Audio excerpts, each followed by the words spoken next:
wizards and strange universes and dragons and all that stuff, and then they just try to make a really complex story about it without knowing what storytelling actually is. And you often find games early, you bought like a game, and you got a little book with the game explaining you in 300 pages the story about the game, so you had to read the whole book in order to understand the game. And that was a bit too much for most people, because they just wanted to go, put the game in and play the game. We know what games are doing wrong, but we start doing it right. We're trying, basically. But games, for example, are not movies.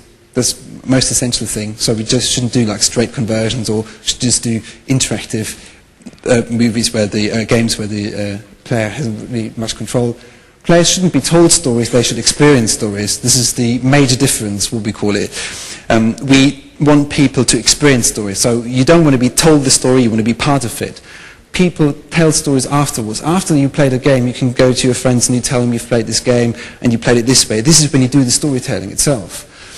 But movies can teach games how to convey emotions. Again, one thing which I mentioned before we completely lack, and where we have to get better. And that's what we have to be careful that we don't, overdo it, and that we develop our own language. We focus too much on the game mechanics and gameplay, but we often don't know how to package it up nicely. Well, that's kind of like games are often built on kind of like this core mechanics. I've got this brilliant idea of doing this or of doing that, or I've got this brilliant AI which is perfect, or I've got this where you can pet you get a creature and you can pet it and everything. And then at the end we put a story on top and hope that the player gets involved and immersed without realizing that actually what you should do first is we should create a story experience for the game, and then we should create all our assets and everything we have, creative and technical, in order to support that story experience, and not just bolt it on at the end. So this is how we will deliver stories experiences in the future. This is what we hope. Is every quest, level, character, sound effect, prop, game mechanic, or technology has to be designed in line with the story experience we want to deliver. This is something games don't do. When you, for example, we've got people called like creature designers, which design creatures, and the way they design creatures is they do it completely on their own. They don't do it necessarily in line with the whole story experience and everything. They're just there to build this one big creature, and they do all the research and how realistic that creature needs to be and everything, but they don't adapt it to the way how you want to convey a story. Another thing is eliminate traditional cutscenes. Oh god, we games are really good at that. We create cutscenes, and with cutscenes it's a thing that you have to deliver information for the player so he knows how to continue with the game. But what we make players actually do is watch a cutscene and cutscene and cutscene. There's a film-like sequences which the game can't skip, and he's bored because we've taken the interactivity away. The gamer can't do anything during those cutscenes. He just suddenly becomes, from the participant, he becomes the audience again. And that's I think what loads of players just disapprove of. Also, what we don't really do is we don't show that much. We rather tell. We're really bad in writing dialogue. I mean, if you've looked for some games, some of the dialogue, though, because it's very technical. You have to explain to people what they have to do and everything, and you also have to try to wrap it up emotionally and everything, and that doesn't work properly. So we have to look into those things, which we are doing. And also, another thing is that player needs to feel that what he does makes sense to him and is what he wants to do. Now, this is quite important, as if you give the player at least the illusion that he knows what he's doing in this game, he knows the story experience, what he does feels right to him, then he doesn't mind, for example, being indirectly controlled. But if you just tell gamers, go there, pick this up, go over there, then without any explanation why, without any tying into the story experience, they will just be frustrated at the end.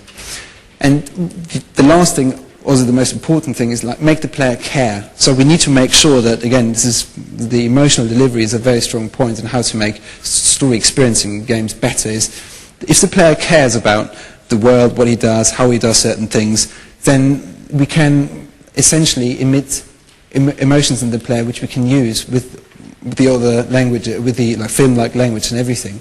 But we have to get the player to care. Otherwise, he'll just play a game for the game mechanics, not for the story experience. Which brings me to my last quick point, what we think also the future holds. Episodic content is an interesting thing. We really want to see what people do with episodic content because they can enhance a story. You can play a game and then you can download a new bit of story, for example, and continue like TV series and have a different experiences. But we could also place different simulations in the game. As an example, your favorite rock star in the game, little things which make you want to be immersed into the game world. So you just want to wander around and look at it. Passive experience, basically. And user-created content, how will that affect the story experience in games? So if I have this perfect game and I can change the content, which loads of people do with games, how can they affect the story experience? How can they change it around? Can they change a whole plot, a story structure around? And can they then give it to other players for them to experience that? So that will be another interesting thing where what we're looking forward to experience from what people do. And users, for example, already use video games as a creative tool. Again, machinima, the movies. Speedruns are a way where people try to finish a game in the shortest time possible, and they find out the most amazing shortcuts and everything, and people watch those movies. Also, what I've seen, for example, people played Fable, the first game, in different ways. They played one as good and one as evil, but they also played it in a kind of like mixture way, and then they cut it all together. They recorded the footage, cut it all together, and created their own little movie out of that. And the last point is that games having a strong ability to adapt the story experience to the way the player plays the game. We're only scratching the surface there. Fable 1 has got mechanics in there which does that, but we have to go further. We have to make sure that the player just feels in control, and that what the player does affects the game world, and the other way around, of course, as well. And I think that was a quick run through a 7-page slideshow, which was planned for, I think, a bit longer than the time was given. So, sorry.